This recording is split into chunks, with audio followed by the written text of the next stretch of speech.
Now see the provision called of course the winding up. और इस बार जो हम वाइंडिंग अप पढ़ने वाले हैं कंपनी एक्ट 2013 के अकॉर्डिंगली पढ़ेंगे। और पिछले साल बड़ी सारे अमेंडमेंट्स भी आए थे, इवन 2017 में भी आया। कई सारे प्रोविजंस यहाँ से रिपील किया गया, कई नई बातें भी डाली गई। हालांकि नई बातें तो कम डाली गई, रिपील ज़्यादा किया गया। रीजन बड़ा सिंपल है, एक दूसरे एक्ट से ये ज़्यादा इंस्पायर्ड हो रहा है, that's called insolvency and bankruptcy code 2016। दोनों में कनेक्टिविटी बड़ी अच्छी है। इस इंसॉल्वेंसी एंड बैंक्रप्सी कोड आने की वजह से वाइंडिंग अप के कई सारे प्रोविजन जो है रिपील किए गए, हटाए गए। जैसे वाइंडिंग अप, अगर हम कंपनीज एक्ट की बात करें तो पहले कंपनीज एक्ट में ही क्रेडिटर्स के पास पावर्स हुआ करते थे कंपनी की वाइंडिंग अप करवाने की, वाइंडिंग अप पिटीशन फाइल करने की। लेकिन अब यहां ये पावर नहीं है, अमेंडमेंट आ गई, यहां के पावर्स ट्रांसफर कर दिए गए इंसॉल्वेंसी एंड बैंक्रप्सी कोड में। और अब जो वाइंडिंग अप, अब जो इंसॉल्वेंसी पिटीशन अगर क्रेडिटर्स फाइल करना चाहते हैं कंपनी के अगेंस्ट में, यानी कि लिक्विडेशन पिटीशन फाइल करना चाहते हैं, तो इंसॉल्वेंसी एंड बैंक्रप्सी कोड में फाइल करेंगे।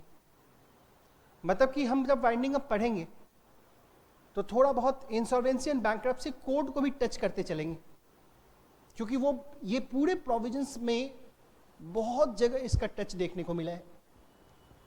हालांकि इंसॉल्वेंसी एंड बैंक्रप्सी कोड भी जब पढ़ेंगे तो वाइंडिंग अप के जो प्रोविजंस हैं उनको भी कंसीडर करते हम जरूर चलेंगे। तो चलिए, हमारे पास पूरा का पूरा प्रोविजन अवेलेबल है। वाइंडिंग अप सेक्शन 270 से शुरुआत है। और सबसे इंपॉर्टेंट फैक्टर यहाँ पे ये फाइंड आउट किया गया है कि ये सारे के सारे प्रोविजंस जो एप्लीकेबल है वो winding up of a company by the tribunal के ऊपर एप्लीकेबल है। और इन सारी बातों को हम एक एक करके फाइंड आउट कर रहे हैं। शुरुआत करते हैं सेक्शन 271, जो कि एक बहुत रेलिवेंट प्रोविजन, एक बेस प्रोविजन है, जो कि सिंपली स्पेसिफाई किया कि ट्रिब्यूनल एक कंपनी को कैसे वाइंड अप करवा सकती है। मतलब कि वो कौन से सर्कमस्टांसेस हैं जिसमें एनसीएलटी एक कंपनी को वाइंड अप करवा सकती है। तो आज की डेट में ऐसे सर्कमस्टांसेस 5 ही हैं, सिर्फ 5 सर्कमस्टांसेस हैं जहां पे एनसीएलटी कंपनी को वाइंड अप करवा सकती है। हम पहले एक एक करके सारे सर्कमस्टांसेस को देखते हैं। सुनो, ध्यान से सुनना। सबसे पहली बात, कंपनी ने खुद स्पेशल रेजोल्यूशन पास किया है। क्या पास किया? स्पेशल रेजोल्यूशन पास किया। और स्पेशल रेजोल्यूशन पास करके रिजॉल्व किया है कि भाई वाइंड अप करवानी है, अकॉर्डिंगली वाइंड अप होनी है। और वाइंड अप कौन कराएंगे? तो ट्रिब्यूनल, एनसीएलटी हमारी कंपनी को वाइंड अप करवा दे। एक तरह से ये यूं कह लो कि ये एक वॉलंटरी वाइंडिंग अप है। मतलब कंपनी के शोल्डर खुद सेटिस्फाइड हैं कि वो एक पिटीशन फाइल करेंगे एनसीएलटी के पास। एनसीएलटी बोलेगी कि एसआर पास करके आओ, हम भी स्पेशल रेजोल्यूशन पास करके जाएंगे एनसीएलटी के पास और अपनी कंपनी की वाइंडिंग अप रिक्वेस्ट करेंगे। हम अपनी कंपनी की वाइंडिंग अप रिक्वेस्ट करेंगे। अच्छा, दूसरी बात, एक बात और देखना, ध्यान देना। कभी कभी गवर्नमेंट कंपनीज को वाइंड अप करवाने के लिए एनसीएलटी में पिटीशन फाइल करती है समटाइम्स, कभी कभी आरओसी भी करती है। एंड क्रेडिटर्स अभी यहां नहीं करते हैं, क्रेडिटर्स का पॉइंट हट गया है, कॉन्ट्रीब्यूटरी भी करते हैं। अच्छा, एक ग्राउंड वाइंडिंग अप का जरा यहां ध्यान सुनना। कंपनी जो है, ध्यान से देखो, sovereignty and integrity of India के खिलाफ काम कर रही है। Sovereignty and integrity of India, देश की एकता और अखंडता के खिलाफ, देश की एकता और अखंडता के खिलाफ कंपनी काम कर रही है। जैसे फॉर एग्जांपल के हाउस लिमिटेड, वो अपना एक बहुत बड़ा एम्पायर खड़ा कर ली, ऐसा शो कर रही है कि वो अपने आप में एक देश है। उस कंपनी में काम करने वाला देश के नागरिक हैं, कंपनी का एमडी जो है उस देश का राजा है, मतलब वो देश के सिस्टम से अलग हट करके अपनी एक कंट्री डेवलप कर रहे हैं, ये देश को तोड़ने का काम कर रहे हैं। अपनी करेंसी बना दिया कि भाई साहब इस करेंसी को लो, इस कार्ड को लो, कूपन को लो, किसी भी दुकान में जाओ चल जाएगा। ये पूरी करेंसी नोट का काम करेगा, बैंक नोट का काम करेगा, अपने सारे सिस्टम उसके डेवलप हो रहे हैं। और कुल मिलाकर के यूं कहे कि ये कंपनी देश के एकता और अखंडता के खिलाफ काम कर रही है। अब हो सकता है कंपनी या तो खुद ये काम कर रही हो, किसी को सपोर्ट कर रही हो, जैसे कोई पार्टीज है, कोई आंदोलन है जो तेलंगाना राज्य का मांग कर रही है, तो कोई मिथिलांचल का मांग कर रही है, कोई सेपरेट कश्मीर मांग कर रही है, और ये कंपनी जो है ऐसे लोगों को सपोर्ट कर रही है। मतलब वो लोग sovereignty and integrity of India के खिलाफ काम कर रहे हैं और ये कंपनी उसको क्या कर रही है, सपोर्ट कर रही है। तो पहले इस मैटर के ऊपर कोई प्रोविजन था ही नहीं, कोई प्रोविजन नहीं था। आज इस मैटर के ऊपर प्रोविजन अवेलेबल है, इस मैटर के ऊपर आज प्रोविजन अवेलेबल है। कोई कश्मीर को पाकिस्तान का एरिया बता के कोई कंपनी प्रमोशन कर रही है, मार्केटिंग कर रही है, नेचुरली इस ग्राउंड पे कंपनी वाइंड अप करवाई जा सकती है कि आपने देश के खिलाफ काम किया है, sovereignty and integrity of India के खिलाफ काम किया है। Now see, security of the state, friendly relationship the foreign states. देखो बहुत सारी बातें आती हैं, एक एक करके समझो। आप देश के सुरक्षा के खिलाफ काम कर रहे हैं, देश के सुरक्षा के खिलाफ काम कर रहे हैं, आप बॉम्ब बना रहे हैं, आप आरडीएक्स बना रहे हैं, एटॉमिक रिसर्च कर रहे हैं, पॉसिबली आपके पास लाइसेंस नहीं है और आप ये सारे काम किए जा रहे हैं। आपके काम की वजह से देश की सिक्योरिटी हैम्पर हो रही है, पॉसिबली देश की जो कॉन्फिडेंशियल इंफॉर्मेशन है वो लीक हो रही है। आपका होना देश की सिक्योरिटी पे एक खतरा है, मतलब आप देश की सिक्योरिटी के खिलाफ काम कर रहे हैं, possibly. Friendly relationship with the foreign states, foreign states के साथ फ्रेंडली रिलेशनशिप हैम्पर हो रही है। जैसे फॉर एग्जाम्पल मान लो, एग्जाम्पल लो, भारतीय सेलुलर लिमिटेड है, वो रशियन कंपनी के साथ कोई एग्रीमेंट कर ली, कोई भी रशियन कंपनी के साथ, एक बढ़िया रशियन कंपनी जो वहाँ की रिप्यूटेड कंपनी है उसके साथ एग्रीमेंट कर ली। आज ये भारतीय सेलुलर लिमिटेड उस एग्रीमेंट को कैरी आउट करने के लिए तैयार नहीं है, वो रशियन कंपनी थ्रेट दे रही है इंटरनेशनल कोर्ट में जाने की। अकॉर्डिंगली इनके वजह से जो रशिया के साथ हमारा रिलेशनशिप है वो रिलेशनशिप खराब होने वाला है, वो डैमेज होने वाले हैं। ये गिल्टी है उन सारे कामों के, तो बहुत नेचुरल से फैक्ट है।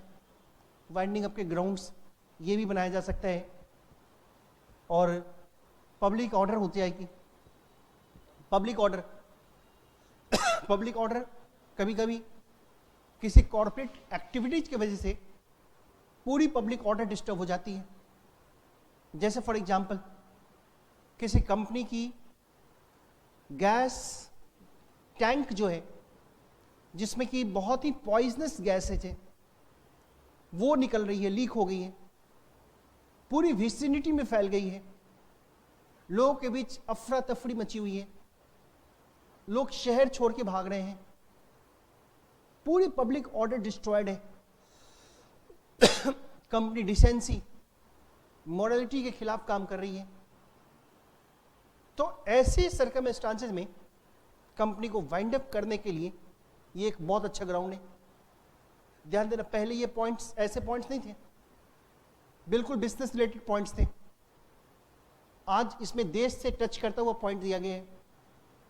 Sovereignty and integrity of India, security of the state, friendly relationship with the foreign states. देखो ये सारी शब्द कॉन्स्टिट्यूशन ऑफ इंडिया में लिखा गया है।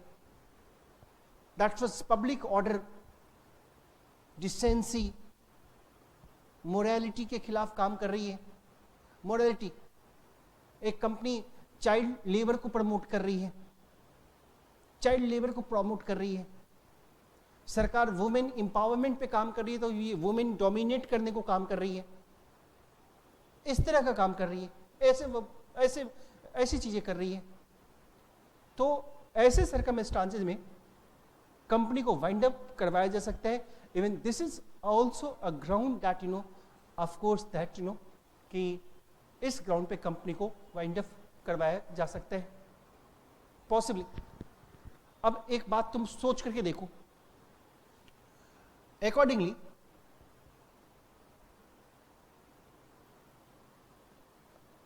बहुत नॉर्मल सा सिचुएशन है इस बात का पता लगाना कि फोर्टिस में मेल है या फीमेल है, बॉय है या गर्ल है। अल्ट्रासाउंड करके पता लगाया जा सकता है। क्या यह गैर कानूनी है? बिल्कुल है, अलाउड नहीं है। एक कंपनी सरेआम ये काम कर रही है, क्या होगा? डॉक्टर्स पनिश किए जाएंगे, उनकी जेल होगी। कंपनी का क्या होगा? कंपनी बचेगी। तो प्रीवियस कंपनी एक्ट में इसके ऊपर कोई बात नहीं थी, भाई वो कंपनी तो बरकरार है, रहेगी नहीं रहेगी। लेकिन आज की डेट में कहता है कि भाई आप डिसेंसी एंड मोरालिटी के खिलाफ काम कर रहे हैं, तो इस ग्राउंड पे आपकी कंपनी जो है वाइंड अप करवाई जा सकती है। एक कंपनी में बच्चे मजदूरी कर रहे हैं, चाइल्ड लेबर अलाउड नहीं था, परमिशन नहीं थी, अप्रूवल नहीं था, और बच्चों से काम करवा रहे हैं। क्या कंपनी के डायरेक्टर्स को पनिशमेंट लगेगी? वो तो दूसरे एक्ट में जो पनिशमेंट है वो तो लगेगी। क्या कंपनी एक्ट में कोई एक्शन लिया जा सकता है उस कंपनी के खिलाफ?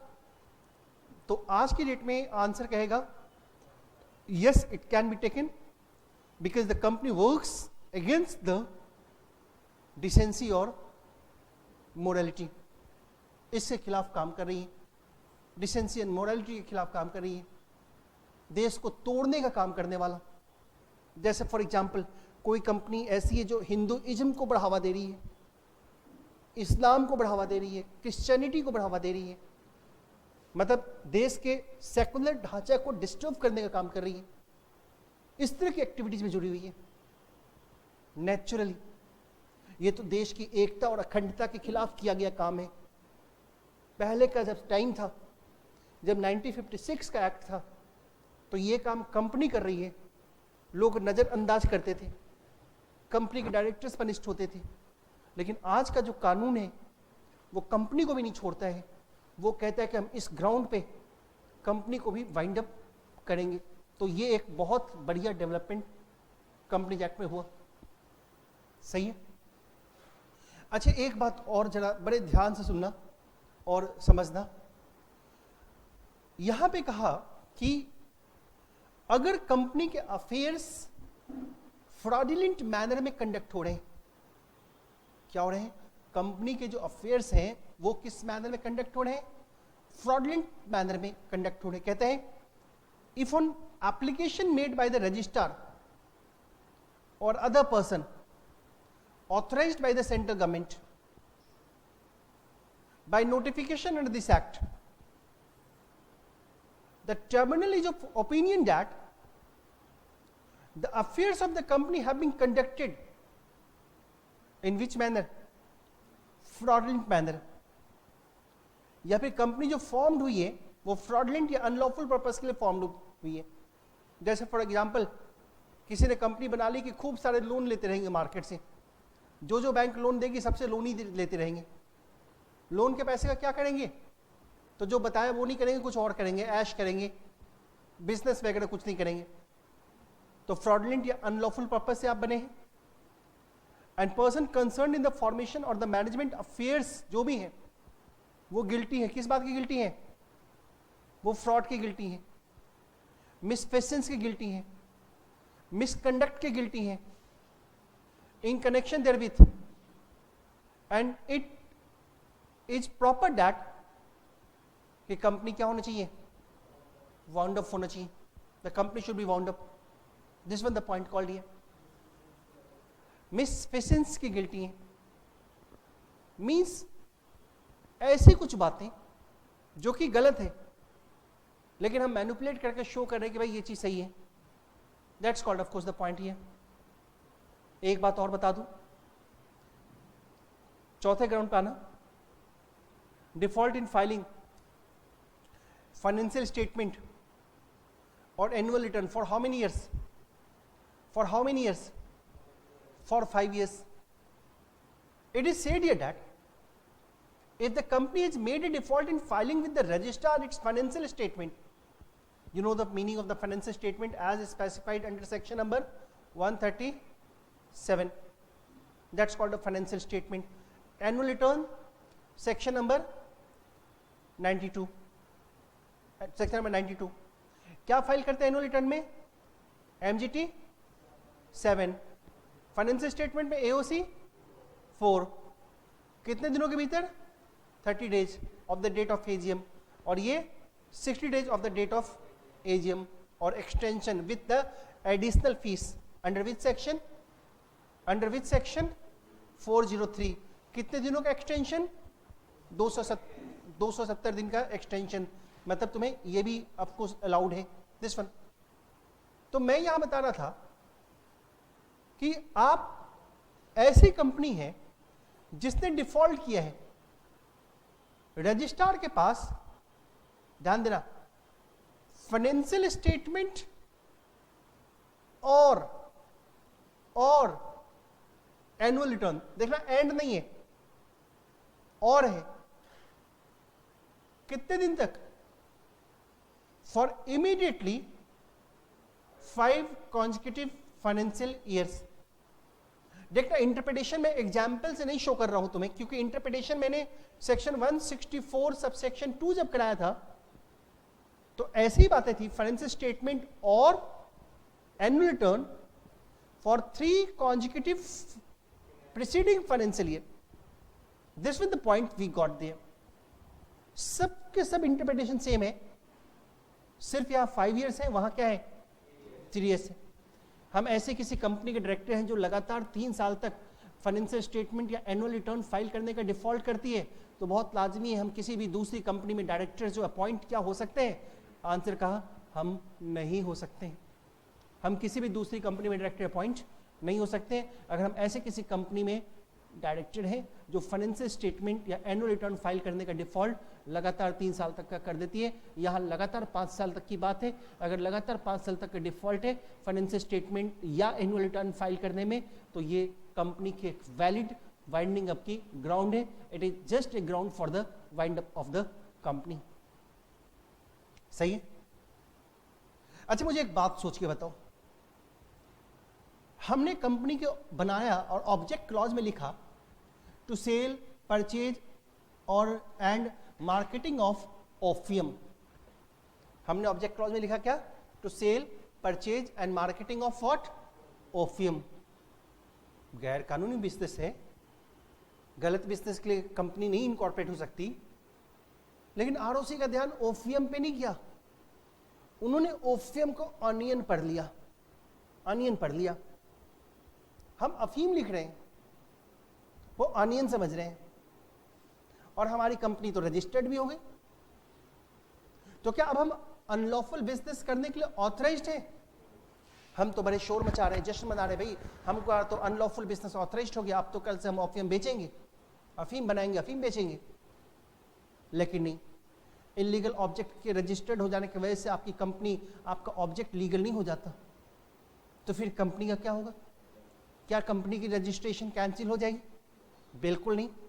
तुमने शुरुआत में ही पढ़ा है, company is created by law and killed by the law itself. You know, company एक बार बन गई तो रजिस्ट्रेशन कैंसिल नहीं होती है, परपेचुअल सक्सेशन होते हैं. ये कंपनी का एक वाइंडिंग अप का ग्राउंड है. ये एक जस्ट एंड इक्विटेबल ग्राउंड्स हैं जिस पे कंपनी क्या करवाई जा सकती है? वाइंड अप करवाई जा सकती है. मतलब कभी कभी ऐसे सिचुएशन पहुंच जाते हैं जहां पे कंपनी को कैरी आउट करना मुश्किल ही नहीं, नामुमकिन हो जाता है. तो ऐसे सर्कमस्टांसेस में कंपनी को क्या करवाया जाता है? वाइंड अप करवाया जाता है. ऐसे सर्कमस्टांसेस में कंपनी वाइंड अप हो जाती है. Clear? That's the point called here. That's the point called here. This one, आगे बढ़ो, that is just an equitable. तो मैं फिर से रिपीट करता हूं, वाइंडिंग अप के कितने ग्राउंड्स हैं? 5 ग्राउंड्स। स्पेशल रेजोल्यूशन पास किया, accordingly sovereignty and integrity of India के खिलाफ कंपनी काम कर रही है, very good. Company fraudulent manner में बिजनेस कर रही है, वेरी नाइस। कंपनी डिफॉल्ट कर रही है फाइनेंशियल स्टेटमेंट और एनुअल रिटर्न फाइल करने का, और जस्ट एंड इक्विटेबल ग्राउंड्स हैं। These are the 5 grounds under which accordingly company can be wound up. 5 grounds के भीतर, सही है? अच्छा, अब क्वेश्चन, अच्छा इसमें पहले बहुत सारे पॉइंट्स थे। एक पॉइंट उसमें से ये भी था कि अगर क्रेडिटर्स का 1 लाख या उससे ज्यादा अमाउंट आउटस्टैंडिंग है और 3 वीक्स की नोटिस क्रेडिटर ने दिया और क्रेडिटर को कंपनी ने रीजनेबली सेटिस्फाई नहीं किया, तो ये भी कंपनी के वाइंडिंग अप के ग्राउंड्स हैं। कंपनी को वाइंड अप क्रेडिटर करवाएगा। लेकिन पता है आजकल जो ये प्रोविजन था ना, ऐसा प्रोविजन, इसको रिपील कर दिया, हटा दिया। तो तुम सोचो क्या क्रेडिटर्स वाइंडिंग अप पिटीशन हम नहीं फाइल कर पाएंगे? क्रेडिटर्स के साथ नाइंसाफी हो गई? नहीं, क्रेडिटर के साथ तो बहुत बड़ा इंसाफ हुआ है, तो और उसको स्ट्रॉन्ग कर दिया गया, क्योंकि उनके लिए सेपरेट एक्ट बना दिए गए। ऐसे points insolvency and bankruptcy code में फाइल कर दिया गया, और उसमें तो क्रेडिटर को इतना स्ट्रॉन्ग बनाया गया, कहते 2 तरह के क्रेडिटर्स होंगे, एक फाइनेंशियल क्रेडिटर, एक ऑपरेशनल क्रेडिटर। जो बड़े बड़े क्रेडिटर्स हैं वो फाइनेंशियल क्रेडिटर्स हैं, जो नॉर्मल सप्लायर्स हैं, सैलरीड पर्सन्स हैं, कंपनी में सैलरी ले रहे हैं, ये सब ऑपरेशनल क्रेडिटर्स हैं। और दोनों के लिए प्रोसीजर डिफरेंशिएट कर दिया गया, और इनको इतनी पावर दी गई कि अगर कंपनी में 1 लाख या ज्यादा अमाउंट इनके आउटस्टैंडिंग है, इन्होंने कंपनी से पैसे मांगे, कंपनी ने पैसे नहीं दिए, मैं अभी शॉर्ट में बताता हूं, तो ये सीधा नेशनल कंपनी लॉ ट्रिब्यूनल में पहुंच जाएंगे कि सर देखिए हमारे पैसे बाकी है, उन्होंने पैसे दिए नहीं।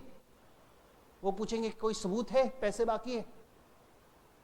देखिए हमने चेक से पेमेंट किया है, ये चेक है, उसका फोटोकॉपी है, वाकई आपने पैसे दिए हैं, ये बात तो साबित हो रही है। चलो भाई कंपनी के डायरेक्टर्स को बुलाओ, why you haven't paid the amount? क्या आप एडमिट करते हैं कि आपका अमाउंट जो है इसके ऑफकोर्स आपको इसे पेमेंट करनी है? क्या ये डेट आप मानते हैं? ऑफकोर्स नहीं मानते तो एफिडेविट दीजिए, और एफिडेविट गलत साबित होगी तो हम आपको जेल भेजेंगे। और अगर मानते हैं तो बोलिए, कबूल कीजिए यहीं पे कि आप मानते हैं।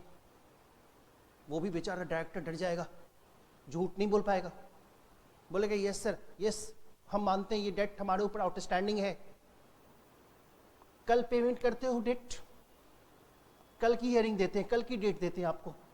अच्छा कल संडे, कल छुट्टी है, आपको हम मंडे की डेट देते हैं। ये 10 लाख की डेट आउटस्टैंडिंग है, कल आप बैंक ड्राफ्ट लेके आएंगे, कल आप डीडी लेके आ जाओ। वो बोलता है यस सर लेते आएंगे कल डीडी। अगली डेट पे वो डीडी लेके आया, क्रेडिटर को दे दिया, उनसे पूछा क्या आप सेटिस्फाइड है?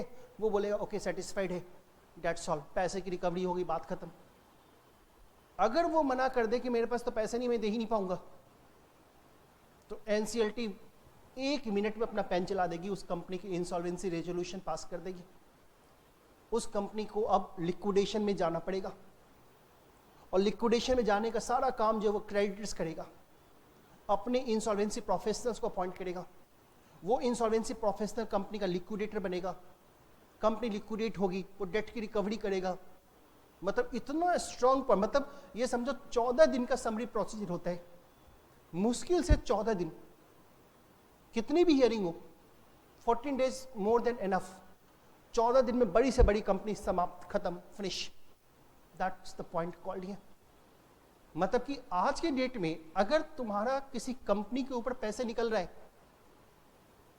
और तुम कंपनी से मांगो और कंपनी तुम्हारे पैसे ना दे, तो मैं तुमको बताता हूं, चुपचाप मत बैठे रहना, डायरेक्टर्स के पीछे मत भागना। पहुंच कहां जाना? National company law tribunal, NCLT में पहुंच जाओ। 14 दिन लगेंगे, पैसे सारे के सारे रिकवर। लेकिन पहले क्रेडिटर्स क्या करते थे, कोर्ट में जाते थे, वाइंडिंग अप पिटीशन फाइल करते थे, वो समरी प्रोसीजर नहीं था। लेकिन अब summary procedure, creditor has gone a very big, एक स्ट्रॉन्ग पर्सन बन गया अपने डेट की रिकवरी के लिए। कोई बात नहीं है, अनसिक्योर्ड लोन, अगर रिलायंस में मेरा अनसिक्योर्ड लोन 2 लाख रुपए का बाकी है, मैं रिलायंस से मांग रहा हूं, नहीं दे रहे पैसे, मैंने कुछ मटेरियल सप्लाई किया था, वो नहीं दे रहा मेरा पैसा, मैं क्रेडिटर बन गया। सुनो तो, पहले सुन लो, रिलायंस ने मेरे पैसे नहीं दिए, मैं रिलायंस के खिलाफ कहां चला जाऊंगा, एनसीएलटी में लिक्विडेशन के लिए। क्या 2 लाख के लिए मुकेश अंबानी चाहेंगे कि रिलायंस बंद हो जाए? अगर नहीं देंगे मुझे वो एनसीएलटी में वो पैसे 2 लाख रुपए, तो बाइंड अप होना पक्का है। फिर तो लिक्विडेशन में, अनसिक्योर्ड क्रेडिटर हूं तो क्या हुआ, इतनी बड़ी कंपनी को बंद तो करवा रहा हूं, डेट निकलेगा तो जरूर मिलेगा मुझे, एसेट्स बेचने से अनसिक्योर्ड क्रेडिटर्स की पेमेंट हो रही है तो मुझे जरूर मिलेगी, लेकिन मैंने उस चलती हुई कंपनी को अपने डेट की वजह से बंद करवा दिया, ये भी एक पक्की बात है। सही है? तो हमेशा कंपनी में कोई पेमेंट करो तो उसके प्रॉपर एविडेंस रखो। इंडिविजुअल को पैसे देने से बढ़िया है कंपनी को पैसे दो, लोन दो, क्योंकि कंपनी से निकलवाना आसान है, इंडिविजुअल से निकलवाना टफ है। सही है? और अगर इंडिविजुअल तुम्हारा डेटेड है तो इंडिविजुअल से पैसे निकलवाने हैं तो उसको लोन दिया था, नहीं दे रहा है, तो उसके लिए दूसरा कानून हेल्प करेगा, वो डीआरटी है, उसके लिए डेट रिकवरी ट्रिब्यूनल में जाते हैं। सही है? वो प्रोसेस कुछ और है। शुक्र है ये कानून तुम्हारे एक्ट में, तुम्हारे कोर्स में नहीं है, नहीं तो और थोड़ा लेंदी पढ़ना पड़ता। लेकिन आईबीसी पढ़ोगे, बहुत मजेदार टॉपिक है, बहुत बढ़िया टॉपिक है आईबीसी, काफी इंटरेस्टिंग है और बहुत कुछ सीखने को भी मिलेगा आईबीसी से, आजकल के सिनेरियो में जो हो रहा है। ये तो शुक्र है इंस्टीट्यूट ने आईबीसी को कोर्स में ऐड कर दिया। मैं तो हैरान था कि आईबीसी को क्यों नहीं डाल रहे अभी तक कोर्स में।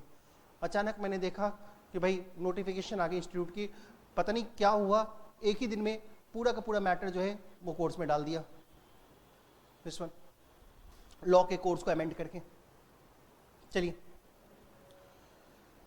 बढ़े आगे बढ़ते हैं। Petition for the winding up. अच्छा, कौन वाइंडिंग अप के पिटीशंस को फाइल कर सकते हैं? अब जरा हम इस पॉइंट को समझने की कोशिश करते हैं। Who can file the petitions for the winding up? Winding up के पिटीशन को कौन कौन फाइल कर सकता है? तो ध्यान से देखना, सरसरी नजर से देखना। कंपनी फाइल कर सकती है, अपनी वाइंडिंग अप खुद ही करवा सकती है, कोई प्रॉब्लम नहीं है, कई लोग करवाते हैं। कंपनी भी अब सोचती है कि भाई अब आगे बिजनेस करने को कुछ बचा नहीं, चलो वाइंड अप करवाते हैं, एक स्पेशल रेजोल्यूशन पास करेगी, अपनी वाइंडिंग अप में जाएगी, राइट। कॉन्ट्रीब्यूटरी, जो कंपनी के शेयर होल्डर होते हैं, contributory, even the contributory can make of course the winding up petitions to of course the NCLT and क्या ये दोनों मिलके जा सकते हैं? बिल्कुल, दोनों मिलके भी जा सकते हैं, कोई इशू नहीं है। जॉइंट एप्लीकेशन फाइल कर सकते हैं, no problem is there.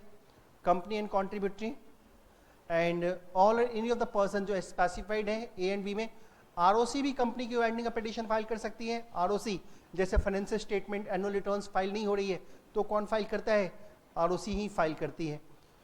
And one more thing we got there, central government से ऑथराइज्ड जो पर्सन होती है, जो पर्सन सेंट्रल गवर्नमेंट से ऑथराइज्ड होते हैं, वो भी कंपनी की वाइंडिंग अप पिटीशन फाइल कर सकते हैं। जैसे फॉर एग्जांपल कंपनी की जब इन्वेस्टिगेशन हुई थी, याद करो इन्वेस्टिगेशन हुई थी, सेंट्रल गवर्नमेंट क्या एक्शन ले सकती है? एक एक्शन ये भी ले सकती है कि ऑफिसर को ऑथराइज करे कि आप एनसीएलटी में जो है उस कंपनी की वाइंडिंग अप पिटीशन फाइल कीजिए। ये बात आपने इंक्वायरी इंस्पेक्शन इन्वेस्टिगेशन चैप्टर में पढ़ा था।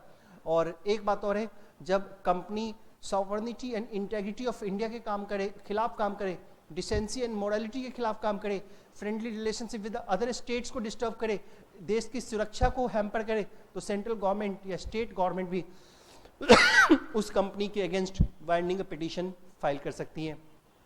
सेंट्रल गवर्नमेंट और state government, even the central government और state government can file the winding up petition against that of course company. अच्छा, अब एक बात समझते हैं थोड़ा।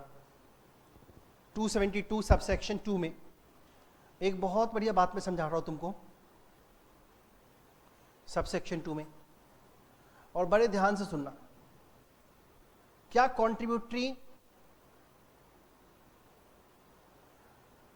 वाइंडिंग अप पिटीशन फाइल कर सकते हैं? तुमने बोला यस। अगर पार्टली पेड शेयर हो तो, या फुली पेड शेयर है तो? कॉन्ट्रीब्यूटरी के पास पार्टली पेड शेयर है, can the contributory file the petition for the winding up? Answer called yes. Partly paid या फुली पेड? अच्छा मुझे एक बात बताओ, कॉन्ट्रीब्यूटरी क्यों वाइंडिंग अप पिटीशन फाइल करेंगे? Contributory refers that here share holder, कुछ मिलने की आश होगी कि जब सारे क्रेडिटर्स की पेमेंट हो जाएगी तो जो पैसा बचेगा वो हमको मिलेगा। लेकिन मैं कॉन्ट्रीब्यूटरी को बोल रहा हूं, भाई कॉन्ट्रीब्यूटरी देखो